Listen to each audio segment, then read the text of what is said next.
Oi, pessoal, bem-vindos ao Imunocast. O tema de hoje é HIV.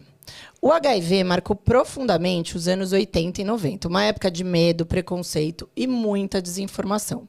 Mas hoje, em 2005, a realidade é bem diferente. Os tratamentos avançaram e quem vive com HIV pode ter uma vida extremamente saudável, sem transmitir o vírus e praticamente normal. Mesmo assim, os novos casos continuam a crescer, especialmente entre jovens que não viveram o impacto da epidemia de HIV. No episódio de hoje, contamos com a presença do nosso amigo, infectologista pela Escola Paulista e do grupo de infectologia da Prevent Senior, Celso Mendanha. Vamos falar um pouquinho sobre transmissão, tratamento, prevenção e os desafios que ainda enfrentamos. Ê, Celso, obrigada por estar aqui hoje. Que prazer, que delícia. Gente, que delícia estar aqui com vocês. O prazer é todo meu pelo convite. Lígia, Verônica, duas grandes amigas. Que felicidade. Isso, estamos animadas porque o assunto é um longo, assunto tem longo e é um muita assunto coisa. que promete, né? Sim. É um Legal. assunto muito interessante, assim. Celso, acho que vou começar já falando o seguinte. O HIV... A gente, não vamos entregar a idade, mas assim, a gente viveu, né, a epidemia. A gente era pequeno, criança, mas enfim, era uma coisa, a gente viu artistas morrerem, a gente viu Cazuza. Então, foi algo muito marcante. Qual que é o cenário atual do HIV? Bom, o cenário atual é muito diferente daquele cenário que nós temos a memória, né, do quão o HIV impactou e marcou. Por quê? O HIV, no surgimento da pandemia, quando ainda se tinha o desconhecimento do vírus, da cadeia de transmissão e como que se interrompia essa cadeia, assim como a replicação viral, o HIV quase 100% era uma certeza de morte, era uma sentença de morte. A partir da introdução da terapia antirretroviral, isso foi um pilar na mudança do paradigma da doença. Então, hoje, a gente vive um panorama completamente diferente, em que as pessoas têm acesso ao tratamento, o tratamento é amplamente disponibilizado pelo SUS, nós temos acesso à informação, nós temos acesso a toda a questão do elo da cadeia de transmissão. Então, tudo isso somados, hoje as pessoas conseguem viver normalmente com o vírus. Hoje nós conseguimos interromper a cadeia de transmissão e dar a essas pessoas uma oportunidade de uma vida completamente normal. Até me permitam corrigir, mas quando vocês falaram quase que normal, não. A pessoa com HIV hoje, a partir do momento do diagnóstico precoce e correta adesão ao tratamento, essa pessoa tem uma vida absolutamente normal. Então, esse cenário é muito diferente. E apesar de todas essas mudanças e avanços, nós ainda enfrentamos muito com a desinformação e com o preconceito. Uhum. Então, a grande questão é uma mudança de paradigmas, perspectivas muito promissoras, e nós ainda temos as perspectivas futuras, né? Muito se estuda em relação à cura do HIV e muito se estuda em relação às profilaxias e à evolução da profilaxia de transmissão. Ótimo. E qual que é a diferença entre HIV e AIDS? Excelente pergunta. Então, HIV é o vírus da imunodeficiência humana, né? E AIDS é a síndrome da imunodeficiência adquirida, vem do inglês, né? Em português, SIDA. O que a gente tem que entender é que nem todas as pessoas que têm o vírus HIV vão ter ou vão apresentar a síndrome da imunodeficiência adquirida. Então, a AIDS ela só aparece para pessoas que têm longo tempo de replicação viral, pessoas que não aderem ou não foram informadas da condição e não seguem o tratamento. E conforme a replicação do HIV e a destruição da população de linfócitos, essas pessoas elas vão evoluir com uma imunossupressão grave. Nesse estágio de AIDS, são as pessoas que têm desnutrição, são pessoas que têm uma imunossusceptibilidade a infecções oportunistas diversas, desde infecções neurológicas, como a neurotóxico, como leucoencefalopatia multifocal progressiva, infecções pulmonares invasivas, pneumocistose, diarreias persistentes. Então, o HIV ele mimetiza e expõe o paciente ao risco de várias imunossupressões, fora risco aumentado de câncer. Então, a diferença principal é a pessoa que tem o vírus e que consegue o controle, que toma os antirretrovirais e tem uma supressão da carga viral, ela não vai apresentar AIDS. Celso, falando disso, você pode ter AIDS e não saber... AIDS não, HIV e não saber? Pode. Muitas das vezes, a infecção primária pelo vírus, ela tem pouco ou quase nenhum sintoma. Então, no início da infecção, quando você contrai, o paciente ele pode apresentar alguns sintomas como se fosse um resfriado ou uma síndrome monolike. O que isso quer dizer? A pessoa apresenta alguns sintomas como linfadenopatias, aumento de linfonodos, sintomas mais constitucionais, gripais, que são passageiros. A famosa virose. A famosa virose. E nesse período inicial, inicia-se um período com alta replicação viral, então o vírus atinge uma primeira pico de viremia e depois com a ativação do sistema imunológico, principalmente a ação de controle e a vigilância imunológica com os linfócitos T reguladores e T citotóxicos, esse paciente vai entrar num estado de supressão. Então a viremia volta a cair. Mesmo assim, o HIV continua replicante, ele continua infectando o alvo primário, que é o linfócito TCD4. A partir daí, a pessoa pode passar de meses a anos sem nenhuma manifestação clínica.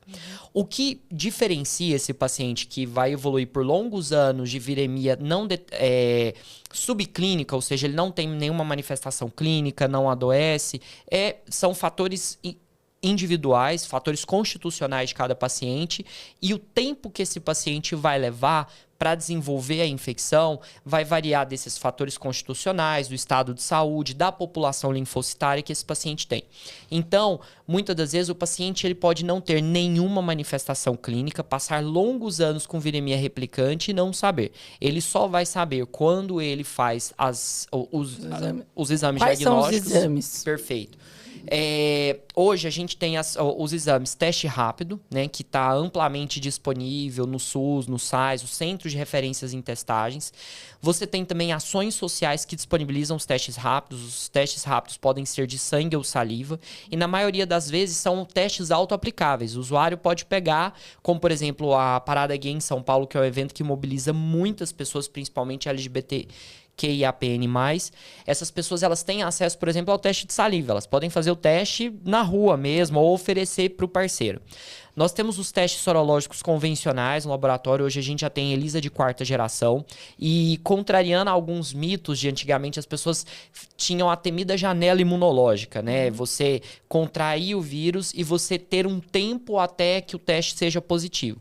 O ELISA de 4ª geração diminui a janela imunológica para menos de 7 dias. Então hoje, se você tem uma prima infecção pelo HIV e você faz um ELISA de 4ª geração e tem um primeiro resultado negativo, você pode repetir em 2-3 semanas, ou a gente coloca um cutoff de até 30 dias. Fato é que você consegue hoje detectar títulos de anticorpos com HIV em 7 dias. E voltando para essa fase onde você tem, mas não sabe que tem, o risco de transmitir nesta fase, ele existe. Ele existe. O risco de transmissão, ele existe bastando que o usuário ele tenha um vírus replicante, ou seja, carga viral positiva. Quando a gente entra num conceito de controlador de elite, o que é o controlador de elite? Existe... de todas as pessoas que têm a infecção pelo HIV, 5% de toda essa população acometida, não se sabe ao certo o porquê, mas são pessoas que têm um sistema imunológico tão robusto que ele consegue manter uma alta população linfocitária, ou seja, ele mantém CD4 acima de 350, ele consegue manter uma ação citotóxica robusta, então os linfócitos TCD8 eles conseguem conter as células infectadas pelo HIV, e esses pacientes têm uma baixa viremia. Mesmo assim, esses pacientes eles têm indicação de fazer o tratamento antirretroviral. A grande questão esses pacientes, quando têm uma baixa viremia, eles têm um risco de transmissão menor do que um paciente com alta viremia. Então, o risco de transmissão do HIV está diretamente relacionado à carga viral que o paciente tem. E esse paciente controlador de elite, como que eu sei diferenciar? Como que eu faço o diagnóstico? O diagnóstico dele, Lígia, ele vai a partir do momento que o paciente está em acompanhamento e faz a testagem. Porque quando a gente pede os exames iniciais, então você tem desde os autotestes, as sorologias padrões, e aí a partir do momento que você tem uma sorologia positiva para HIV, a gente tem que fazer um teste confirmatório. Antigamente a gente tinha o Western Blood, que era um teste confirmatório que pegava alguns antígenos específicos das subunidades do HIV, e hoje a gente tem muito mais acessível com as ferramentas moleculares, a PCR em tempo real, com a detecção quantitativa da carga viral. Então, quando você tem uma sorologia positiva, a gente já indica o paciente fazer uma carga viral, né? A partir do momento que a gente tem carga viral positiva, a gente já indica esse paciente para tratamento e ele vai começar a pegar a TARV. A definição de controlador de elite é quando você vê um paciente que tem um linfócito CD4 bom, uma sorologia positiva, uma carga viral baixa. Tá. E muitas das vezes a gente não fecha o diagnóstico na primeira carga viral. A gente vê que sequencialmente esses pacientes podem manter uma baixa viremia e linfócito CD4 bom. A descoberta do controlador de elite veio lá atrás quando, no início da terapia antirretroviral, quando a gente avançou com o conhecimento do HIV, lá atrás, os primeiros antirretrovirais eles eram muito tóxicos, tinham muitos efeitos colaterais. Né? Antirretroviral, para os leigos, é o medicamento que é usado no tratamento do HIV. É o popular TARV, né? Coquetel, que antigamente, na época de Cazuza, falava-se o coquetel. Hoje a gente fala TARV, que é a abreviação de terapia antirretroviral. E os primeiros medicamentos, eles eram muito tóxicos, tinham muitas interações medicamentosas e os pacientes sentiam muito mal-estar. Fora o número de comprimidos, eram muitos comprimidos, as pessoas tomavam e se incomodavam com isso. Com o avanço, no início, até no nossa evolução do conhecimento do HIV, os médicos eles ainda ficavam reticentes em relação a quando indicar a terapia antirretroviral. Então, nós pensávamos que deveria existir um ponto de corte. Você mantinha o acompanhamento desse paciente, esperava o CD4 cair para depois a gente indicar a TARV. Hoje a gente já sabe que não é assim. Mas naquela época, quando você fazia o segmento e monitorização desses pacientes com carga viral e CD4, é que você via que tinha um grupo que o HIV aumentava rapidamente a carga viral e o linfócito caía rapidamente. São aqueles pacientes que, imunologicamente falando, são pacientes que responderiam pior à infecção. E um pequeno subgrupo de pacientes que tinham uma carga viral baixa, que mantinham linfócitos altos. Aí esses sim foram os controladores de elite. Tá. Mas assim, isso vai fazer diferença na hora de prescrever a TARV? Um vai usar, o outro não vai usar ou não? Vai todo mundo usar? Agora não mais. O principal, um dos pontos maiores que nós vimos foram com estudos que, lá do final da década de 90, início dos anos 2000, nós conseguimos identificar. Então, a primeira grande questão era, você aguardava o paciente ter uma queda de CD4 para você indicar o antirretroviral. E hoje a gente já sabe que o simples fato do paciente ter o vírus HIV é um vírus que é pró-inflamatório, é um vírus que é pró-aterosclerótico, é um vírus que aumenta muito outras morbidades. Então, o paciente, muitas das vezes, ele não precisa chegar no estado de SIDA, de imunodeficiência adquirida, de uma imunossupressão propriamente dita, para que a gente espere algum desfecho negativo. Então, por exemplo, viu-se que esses pacientes infartam mais. E quando da introdução da terapia antirretroviral, o primeiro desfecho que a gente já observou era esses pacientes infartam menos só por usar a TARV. A partir daí, se eu não me engano, em 2024, já foi em 2004, já foi preconizado de forma universal no SUS que todo paciente pudesse usar. Então, hoje, na prática, não importa se o paciente é controlador de elite ou não importa qual o nível de CD4. A indicação do uso do antirretroviral é sorologia positiva, fez teste confirmatório, seja um Western Blot ou carga viral positiva, vamos começar a TARV. Ótimo. E hoje em dia, no Brasil, a gente não tem mais a transmissão de mãe para o bebê, né? Zerou, não existe mais essa transmissão. Isso foi maravilhoso, né? Isso, é fantástico. Mas como é que funciona para a gestante? Ela também toma o TARV? Exato. Tá. A gestante também toma terapia antirretroviral. E a grande questão é que na gestante a gente tem algumas particularidades, principalmente em relação ao antirretroviral que se tem usado ou não. Inicialmente tinha-se até uma questão com o dolutegravir, que é um dos medicamentos desse coquetel, que inicialmente pensava-se que poderia atrapalhar no fechamento do tubo neural. Então, os primeiros protocolos pediam-se que a TARV para a gestante fosse individualizada com raltegravir e depois no final já na passagem do segundo trimestre passássemos para o dolutegravir. A grande questão é que na gestante a gente tem uma situação que é a situação da emergência. É literalmente uma urgência o HIV na gestante, porque o risco de transmissão ele é maior quanto maior a viremia essa gestante tem e quanto mais avançada está essa gestação. Então, qual que é a nossa meta? Diagnosticou com a sorologia do primeiro trimestre, é a gente negativar a carga viral o máximo possível. Uma vez carga viral negativada, isso não interfere inclusive na via de parto. A gestante pode ter parto normal tendo HIV e o risco de transmissão é virtualmente negativo. Esse selo que o Brasil conseguiu, que foi uma grande conquista para o país, reflete a mudança das tendências que a gente tem em incidência e prevalência do HIV. Então, hoje, a taxa de transmissão materno-fetal do HIV é menor que 2%. Então, ela é virtualmente considerada nula. Normal. E com isso, o Brasil foi o primeiro país de grande quantitativo populacional a conseguir o selo de zerar a transmissão materno-fetal.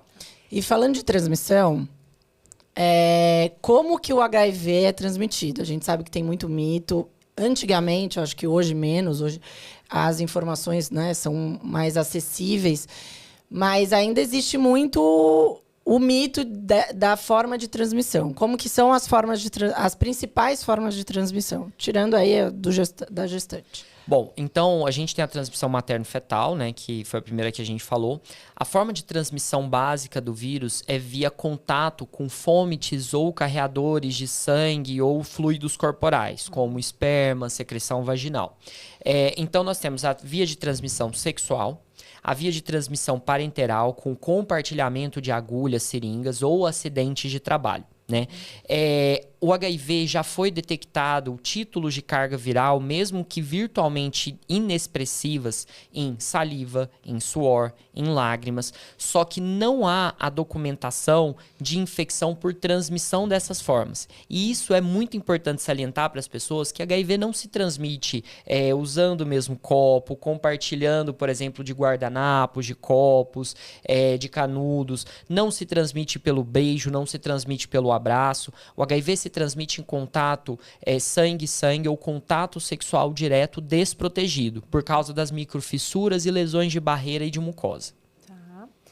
E acho importante falar que o HIV não tem rosto, né? Porque as pessoas, às vezes, elas têm isso, né? Aquela pessoa jamais imagina o que aquela pessoa tem. E eu me lembro que na faculdade tinha um ambulatório de infectologia. E aquilo me assustou no primeiro momento, que a grande maioria eram mulheres, senhoras, casadas, senhoras, né? E que você andava e falava, gente, é amiga da minha mãe, assim, a cara das pessoas. Jamais diria. Por conta da transmissão, pegou do marido. Então, assim, é uma doença que ela é cheia de mitos, mas, na verdade, ela não tem rosto. Qualquer pessoa pode ter e ter uma vida normal, né? Exato. E hoje, Celso, uma coisa que a gente tem, né, graças a Deus, graças à ciência, é a PrEP. Fala um pouquinho desse momento que a gente vive do HIV e o acesso à PrEP, acho que mundialmente falando, mas focado mais no Brasil. Como que funciona? Mundialmente falando, e já pegando o gancho para o Brasil, os estudos que começaram com a PrEP até um fato muito importante. É importante explicar o que é a PrEP. Fala então, o que é a PrEP. A PrEP é a profilaxia pré-exposição. Então, são medicamentos que compõem o esquema antirretroviral, né? Parte dele, que é o tenofovir e a tricitabina, na forma de um comprimido que as pessoas tomam antes de se exporem ao vírus. Há uma situação de risco, né? Há uma situação de risco ou não necessariamente há uma situação de risco. A gente coloca como situação de risco, mas, por exemplo, o sexo consentido não foi uma situação de estupro, não foi vulnerabilidade. o sexo consentido sem preservativo é uma situação de risco, né? Então, muitas das vezes, essa é uma questão de vulnerabilidades, uma questão comportamental, na maioria das vezes, e quando a pessoa tem uma exposição, ela faz o uso daquele comprimido pré-exposição com uma forma de bloqueio da transmissão. Então, quando a gente fala disso, a PrEP inicialmente ela foi idealizada para casais sorodiscordantes que não tinham condições ou que não tinham intenção de passar por FIV.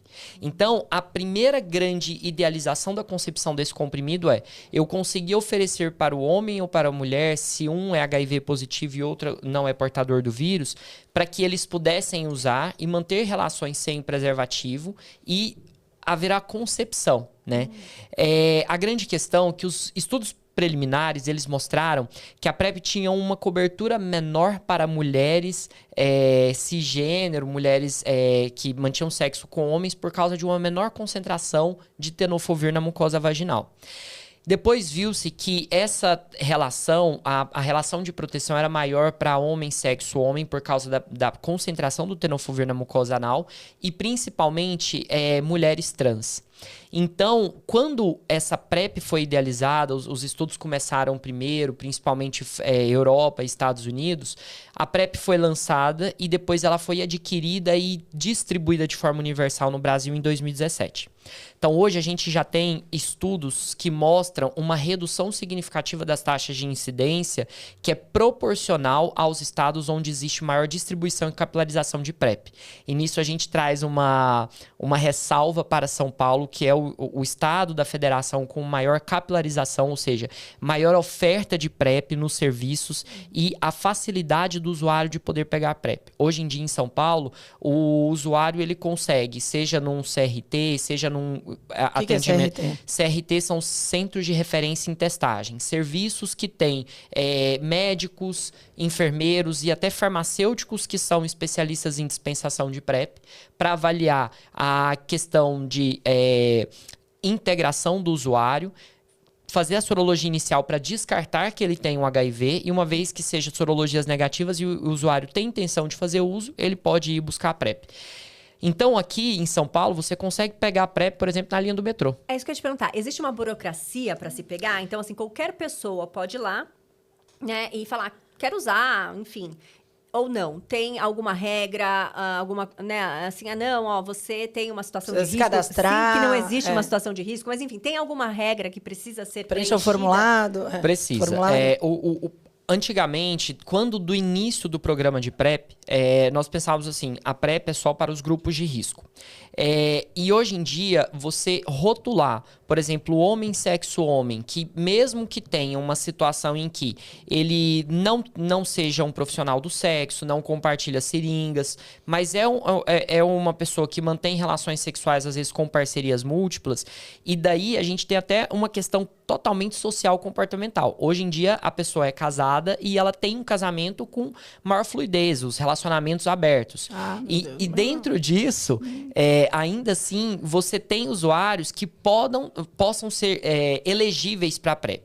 O que a gente precisa fazer é que esse usuário, a partir do momento que ele tem a intenção de usar, ou se vê numa condição que ele possa experimentar mais de um parceiro, ou não, ele tem um parceiro fixo, mas uma coisa que eu lembro de um pilar da questão da PrEP a PrEP é a única coisa que você pode fazer por você sem atestar a fidelidade do parceiro. O que quer dizer? Você pode ter um relacionamento fechado, você pode ter uma parceria e a partir do momento que esse casal decide abrir mão do preservativo, porque a PrEP ela não isenta o uso do preservativo, mas ela faz parte de uma prevenção combinada. É a PrEP mais o preservativo, é a PrEP mais outros cuidados. Até porque o preservativo tem outras doenças, não é só o HIV, né? Exato. E a grande questão é que muitas das vezes, quando até a própria condição de um casal ter um relacionamento fechado e manter o uso do preservativo no relacionamento, hoje tem toda uma questão social, marital, que as pessoas colocam como uma questão de confiança. Não está confiando em mim. Sim. Então, uma análise sociológica, inclusive, da PrEP a PrEP é a única coisa que você pode fazer por você sem atestar pela fidelidade do seu parceiro. A partir do momento que essa pessoa se identifica como gostaria de usar PrEP, ela vai entrar num serviço, ou público ou privado, e ela vai passar por uma avaliação inicial. Porque existem contraindicações à PrEP. Então, pessoas que têm risco de osteoporose, pessoas que têm doença renal, pessoas que têm alguma disfunção que contraindica ou hipersensibilidade ao componente da PrEP. A partir daí, exames iniciais, HIV negativo, e principalmente o HIV negativo. Porque senão você vai ter que ir pro tratamento. Pro tratamento e não pra PrEP. E uma vez que essa pessoa tenha todos esses exames iniciais, ele vai passar por um serviço de aconselhamento e pegar a dispensação. São feitos inicialmente 2 relatórios, né? Um que é o formulário para cadastro do paciente via SUS e o segundo que é o formulário de dispensação de PrEP. Isso para o paciente que faz a PrEP pelo SUS. O paciente que deseja a dispensação particular, ele pode comprar mediante um receituário médico, então ele tem que passar por um médico que vai prescrever a PrEP e ele pode comprar na farmácia. A PrEP é amplamente distribuída pelo SUS e os serviços pregam hoje por uma facilitação e principalmente por uma questão de não diferenciação do usuário, ou seja, descriminalizar, desmistificar. A pessoa pode pegar PrEP de uma forma muito tranquila, de uma forma muito acessível, sem julgamentos. Ela tá lá como uma outra pessoa vai pegar no SUS, por exemplo, medicamentos para pressão arterial. E o esquema é antes, 24 horas, uma semana, todo dia? Como que funciona? Nós temos 2 esquemas, Lígia, basicamente. Então, você pode usar a PrEP diária ou a PrEP sob demanda.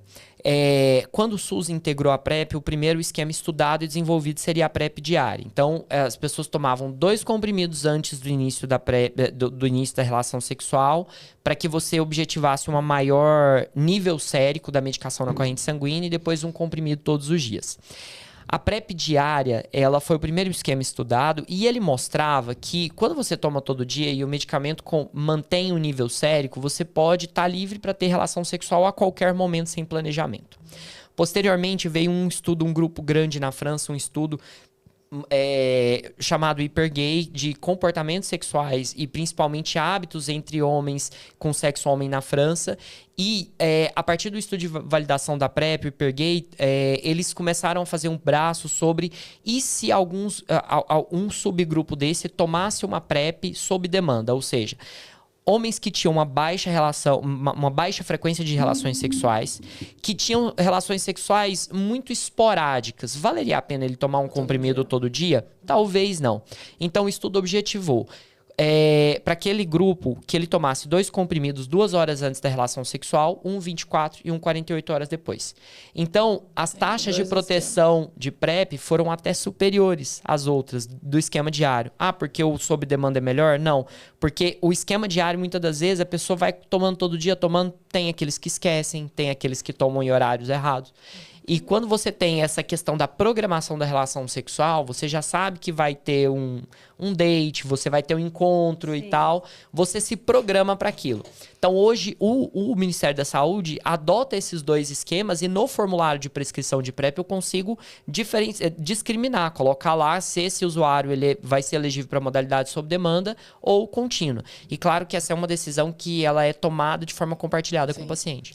E hoje você consegue tanto PrEP quanto o TARV, então quanto prevenção, profilaxia, quanto tratamento no SUS. Mas você também consegue comprar esse medicamento em farmácia? Você pode ter essa preferência? Como é que funciona isso? Apenas a PrEP. Toda a questão da dispensação das medicações para tratamento do HIV, inclusive a profilaxia pós-exposição, que é a PEP. Então, a PrEP é o comprimido que você toma pré. Antes. E a PEP é o comprimido que você toma após a exposição. A PEP ela é uma urgência, né, também, porque a partir do momento que você tem a exposição, seja uma relação sexual consentida ou não consentida, vítimas de violência sexual, pessoas que se acidentaram com seringas, você tem até 72 horas para começar. Quanto mais rápido, melhor. A PEP são os mesmos comprimidos que a TARV convencional, que é a parte do tratamento.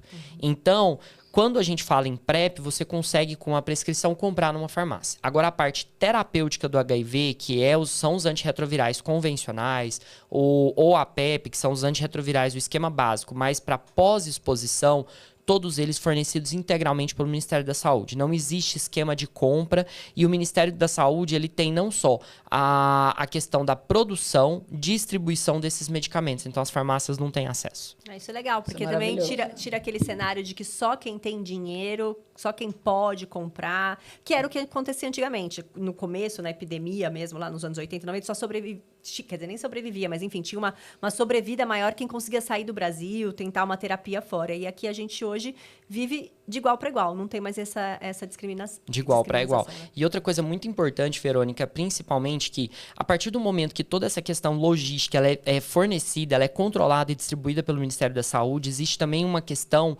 gerencial em relação à monitorização das taxas de adesão e principalmente da resistência viral do HIV.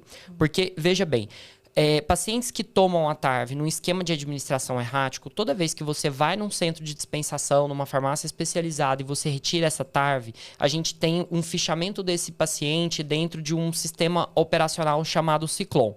Então, a gente tem acesso a esse sistema. Eu consigo ver... Isso é Brasil. Isso é nível Brasil. Eu consigo ver quando que o paciente tirou a medicação, onde que ele tirou a medicação e se ele está tomando a medicação ou não. Porque, por exemplo, eu faço uma prescrição de 180 comprimidos. Eu tenho medicação para o paciente usar por 3 meses e depois ele volta para mim para que eu... 180 comprimidos, 6 meses. E ele volta para mim. Então, por exemplo, se o paciente voltou com 5 meses e tem medicação para mais 2 meses, então ele não está tomando certo. Da mesma forma que aqueles pacientes que chegam, que acaba antes do prazo, então você começa a ver a questão se esse paciente está tendo uma tomada adequada ou não. Adesão mesmo. Quando esse paciente não está aderindo bem, ou quando o paciente tem alguma replicação viral em vigência dessa não adesão, o vírus ele pode começar a replicar e em pacientes que não usam regularmente a TARV, o vírus passa a ficar resistente. Então, todo o esquema alternativo ou o esquema que nós falamos de resgate, ou seja, esse paciente está começando o tratamento básico e o tratamento básico não está tendo efeito, ou porque o vírus que ele contraiu já era um vírus resistente, ou porque era um vírus que inicialmente sensível, o paciente não aderiu bem ao medicamento. Para você modificar essa TARV, existem critérios no SUS que a gente inclusive tem que justificar para o Ministério porque que eu estou trocando o esquema básico do paciente. Toda essa justificativa é controlada pelo Ministério. Então, isso é muito importante até para a gente não só ter esse controle sobre a dispensação, sobre a distribuição, a universalização, mas também é importante do ponto de vista de vigilância epidemiológica, quanto existe um serviço de monitoramento em relação à resistência, genotipagem dentro do SUS a nível Brasil e dessas viremias quando eu preciso pegar esse paciente e elencar para tratamentos de resgate. E há quem ainda fala mal do SUS, né? Não, com certeza. Isso aí, gente, olha que maravilha, né? Mas uma coisa que eu fiquei pensando aqui é assim, primeiro, tá super controlado, né? Estamos vivendo um outro momento, tem uma vida normal, mas a gente não pode banalizar, né? A gente tem visto o número do aumento dos casos, principalmente em jovens.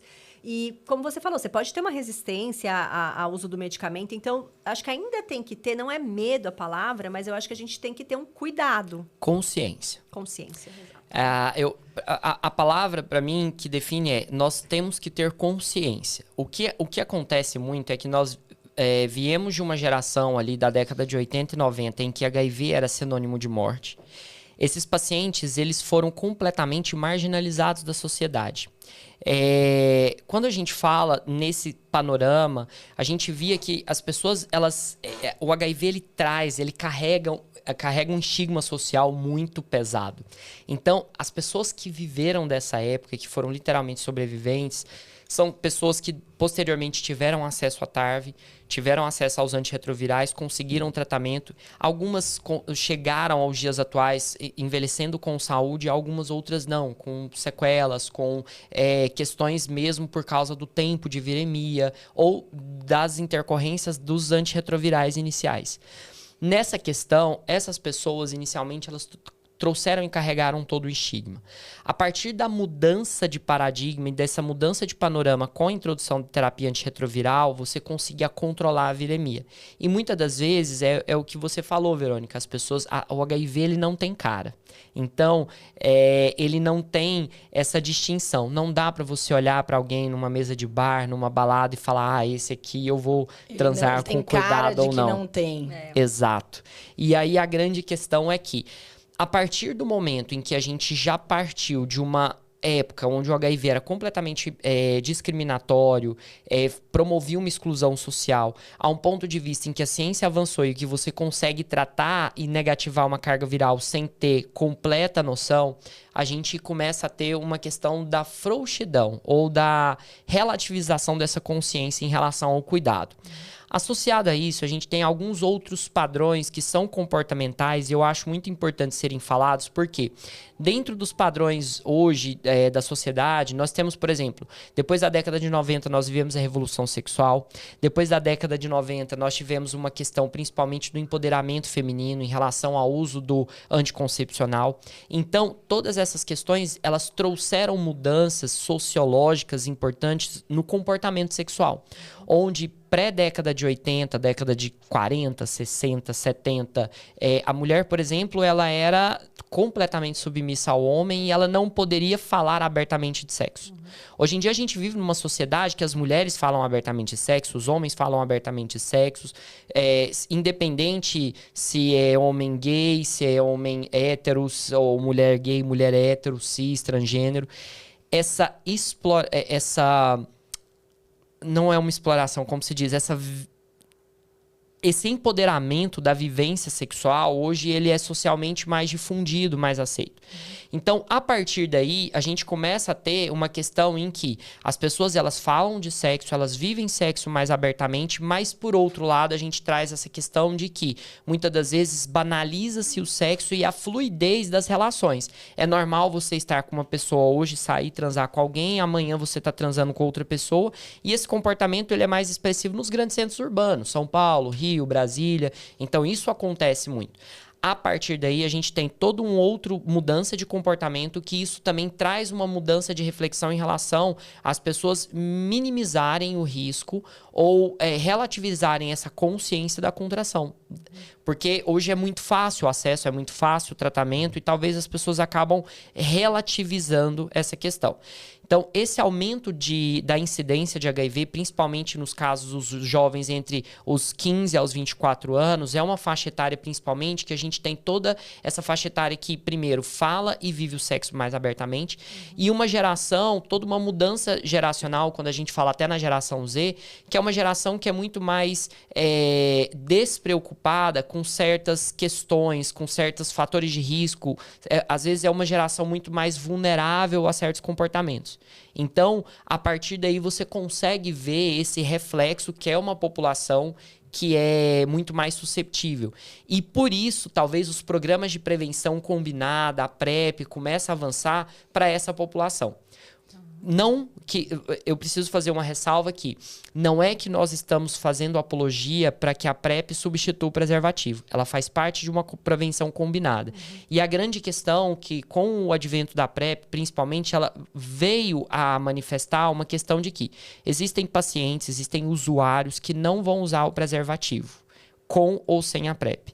Então, a grande questão proteja-se da forma que pode e da forma que dá. E o Ministério abraça essas pessoas. É claro, a PrEP é 100% de proteção? Não, não é. A gente precisa do preservativo para isso. E falando aí da evolução da medicina, da mudança dos anos, a gente está chegando perto da cura? Tem algum trabalho promissor, alguma coisa que se fale perto da cura? Lígia, muito tem se estudado em relação à cura. Os estudos vacinais de uma vacina contra o HIV inicialmente não se mostraram resolutivos, né? Tiveram estudos experimentais, alguns chegaram até fase 2, mas que não, de fato, promoveram uma imunidade protetora em relação ao vírus. E existem outras vertentes em relação ao estudo do HIV. Então, uso de terapia anticorpo monoclonal contra epítopos virais, focando no alvo do HIV e neutralizando o vírus, como também tratamentos, principalmente assim, de terapia-alvo. Já se chegou a fazer, por causa dos casos de cura de HIV dos pacientes transplantados, em relação a estudos em transplante de medula para pacientes com mutação do CCR5, que é uma das portas de entrada do HIV no linfócito. Hoje, o que a gente tem de mais avançado, principalmente em relação à cura, talvez seja o bloqueio da transmissão. E uma das notícias que revolucionou a comunidade científica foi o lançamento do lenacapavir. O lenacapavir é um novo antirretroviral, inaugura uma nova classe de medicamentos em que ele foi estudado e lançado para pacientes em terapia de resgate, ou seja, pacientes com vírus multidroga resistentes que entrariam com uma nova droga para resgate. O lenacapavir não só foi estudado em relação à terapia de resgate, como também PrEP. Ele é um medicamento injetável, duração de 6 meses, e quando foi se estudar pacientes em uso de lenacapavir, o título do estudo foi 2 injeções ao ano e a cura para o vírus. Ou seja, esse braço de estudo, as pessoas tiveram 100% de eficácia. Nossa, que fantástico. Isso... Mas ainda tá em estudo. Né? O lenacapavir, essa medicação já está em processo de aprovação na Europa e Estados Unidos. No Brasil, nós tivemos o estudo do cabotegravir, que foi a PrEP injetável, 2 meses. Ela é uma evolução do dolutegravir, que é o inibidor de integrase. E o estudo do cabotegravir, se eu não me engano, estava previsto para durar de 3 a 5 anos de segmento, de acompanhamento. Ele foi encerrado de forma precoce, porque qual que era o objetivo do estudo? Avaliar a não inferioridade em relação à PrEP atual. O cabotegravir, que é a PrEP injetável, ele mostrou uma superioridade muito maior em relação ao comprimido. Então seria uma injeção a cada 2 meses? A cada 2 meses. Essa, por exemplo, teve no Brasil, a gente já estudou e está em processo de incorporação pela Conitec para a gente trazer o cabotegravir para o Brasil. Eu acho não, nós ainda vivenciaremos a época em que o acesso a essas medicações, principalmente no SUS, vai estar amplamente disponível para nós via PrEP, pré-exposição. E quando você fala em zerar a taxa de transmissão, são as perspectivas futuras que a gente tem do elo da cadeia. Mas eu ainda assim acredito nos estudos, principalmente com anticorpos monoclonais, contra alvos, checkpoints imunológicos para você bloquear não só a entrada do vírus ou neutralizar o vírus. Então, essa parte muito se avança. A gente ainda, de fato, não tem nenhum estudo assim já avançando para fase 3, alguma coisa assim, para cura. Mas muito se estuda e muitas drogas ainda prometem ser promissoras. E assim, o programa de HIV do Brasil, ele é elogiado no mundo inteiro, né? Ele é realmente muito bom, a gente vê pelas taxas aí. E como é que é no mundo, assim? Isso funciona também? A grande parte do mundo tem um programa de distribuição de drogas, de terapia antirretroviral de uma forma ampliada. Claro que, guardadas as diferenças entre políticas públicas de saúde de cada país, vai de forma como essa sociedade consegue disponibilizar esse acesso.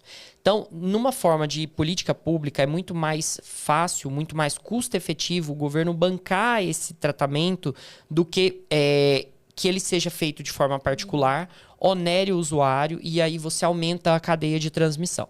Nos Estados Unidos, por exemplo, a gente sabe que tem um sistema de saúde completamente privado. Então, você não tem essa universalização do acesso. Como, por exemplo, na África, principalmente regiões da África subsaariana, você tem políticas públicas internacionais, inclusive pela OMS, de distribuição de antirretrovirais, mas em comunidades muito pobres, você tem um alto índice de resistência viral e nem sempre as pessoas conseguem ter acesso ao melhor tipo de terapia antirretroviral. Então, quando a gente olha o programa de saúde público brasileiro, que é um país de proporções continentais, é um país que tem uma distribuição ampla e é um país que é modelo para o mundo. Referência, Referência, todo mundo fala. Total. E agora, a gente tem que entender que existem muitos Brasis dentro do Brasil. Ou seja, a forma de acesso desse usuário é muito diferente, por exemplo, na região sul e sudeste, quando a gente vê na região norte e nordeste. A região norte e nordeste no país registra mais altas taxas de incidência de HIV. Regiões do interior do Amazonas, comunidades ribeirinhas, têm uma dificuldade por causa do acesso, não só da terapia antirretroviral quanto PrEP, quanto serviços de testagem e muitas das vezes... Todos, né? Todos. Eu acho que HIV é uma coisa que pelo Brasil ser referência, traz muito orgulho da gente ficar falando aqui. E maravilhoso. A gente poderia ficar falando aqui o dia todo. Horas. Acho que é motivo de orgulho mesmo, né? Muito orgulho. E para tentar fechar e não deixar solto, o que você, como infectologista, aqui trabalhando, obviamente, no Sudeste, o que você deixa mais para o Brasil inteiro, mesmo com essas diferenças, de mensagem para esses jovens que têm um comportamento diferente de antigamente em relação ao HIV? Que eles realmente não têm medo? Como que é? A mensagem que eu gostaria de deixar para as pessoas é a mensagem da conscientização. Primeiro, hoje a gente já sabe que existe todo um panorama diferente. Então, o HIV, ele não é mais um tabu. Ele não tem que ser tratado como tabu. Ele não tem que ser tratado como tabu na hora de usar a camisinha ou na hora de usar a PrEP. É importante a gente conscientizar, conhecer as ferramentas de prevenção. É claro que o usuário ele tem que discutir essas ferramentas de prevenção junto com a equipe de saúde, médico, enfermeiro. Hoje, a disponibilização, por exemplo, de preservativos é universal. Você consegue em qualquer posto. Educação... Metrô. Educação sexual nas escolas. Educação social. Então, assim... Estamos vivendo em uma sociedade, lutando por uma sociedade mais inclusiva. Então, o que eu posso deixar de mensagem é: o HIV ele não pode ser mais um tabu, inclusive na hora de vivenciar a sua sexualidade, mas ele também não pode ser ignorado. Porque a partir do momento que a gente ignora ou deixa de lembrar das sequelas que essa pandemia deixou e ainda mantém, a gente deixa de considerar esse risco. Ótimo. Acho legal você falar esse negócio do tabu. Eu acho que isso até na comunidade médica, porque às vezes a gente esquece, né, que assim, tem passado, não vive assim, não convive, não trata o paciente, não tem essa vivência e carrega ainda preconceitos, né? Antigamente. Né? Essa questão.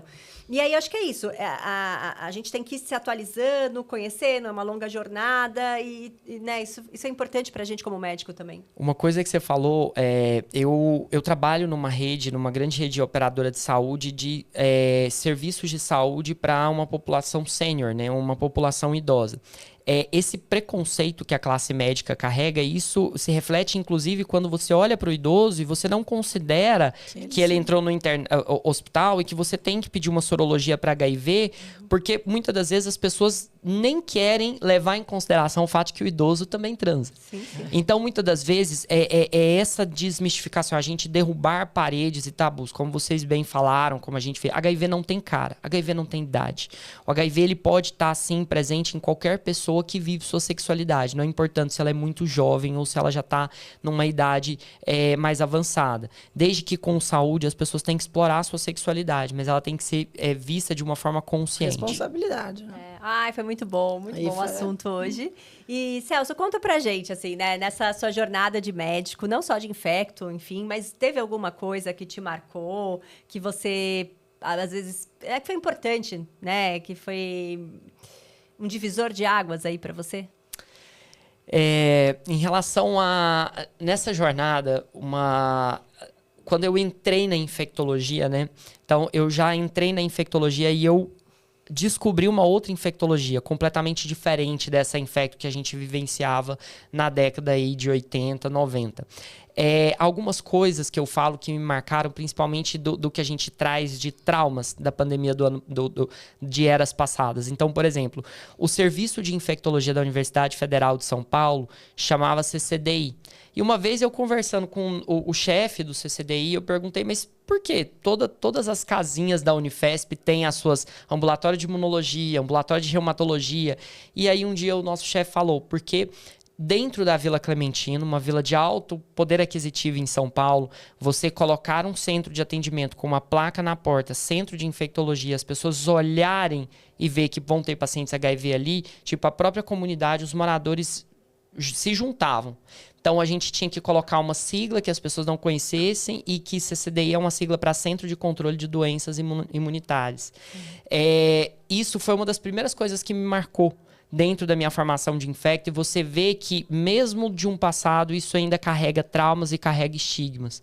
Até hoje, quando a gente vê toda essa questão da transformação social, e aí depois o segundo marco que eu falo é eu que vim de Goiânia, de uma outra realidade social e cultural, estar aqui em São Paulo e como residente de infectologia, entender que você consegue falar de sexualidade de uma forma mais aberta, explorar sexualidade, inclusive conversar com um chefe seu sobre, quando um chefe seu virar e falar, você conversa mais sobre isso, se intere, talvez para você vale a pena o uso de PrEP, talvez não, mas quando você tem uma relação com seus superiores ou com pessoas que você admira de igual para igual, conversando sobre medidas de prevenção e cuidado de HIV de uma forma muito leve, sem tabu, isso definitivamente foi um divisor de águas, inclusive para você ver como a infectologia ela é linda e permeia essas áreas. Muito legal. E aí, você tem alguma dica para finalizar? Assim, você tem uma dica para deixar pra gente? De livro, de filme, alguma coisa legal aí? Tem um filme muito legal que eu já vi, se eu não me engano tá no Amazon Prime,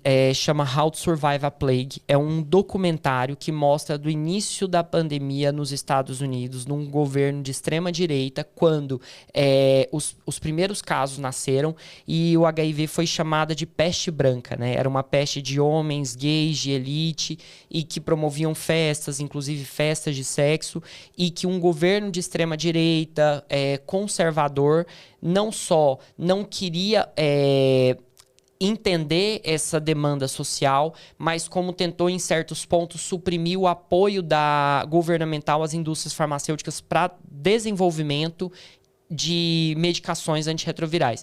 Então esse filme ele mostra, é um filme documentário que mostra todas as manifestações e a organização da sociedade civil para inclusive custear e fomentar esse desenvolvimento da indústria farmacêutica. É incrível. Maravilha. Muito obrigada. Espero que você venha mais vezes. A gente sabe que a gente te ama muito. E é isso. Então, fiquem com a gente nos próximos episódios. Curtem, comentem, perguntem dúvidas, escrevam dúvidas que o Celso vai responder com muito prazer. Isso, agora no Spotify tem campo de comentários, então mandem os comentários, mandem as dúvidas. Sigam a gente no YouTube, no Instagram, nas redes sociais e nas plataformas aí de áudio da sua preferência. E até a próxima.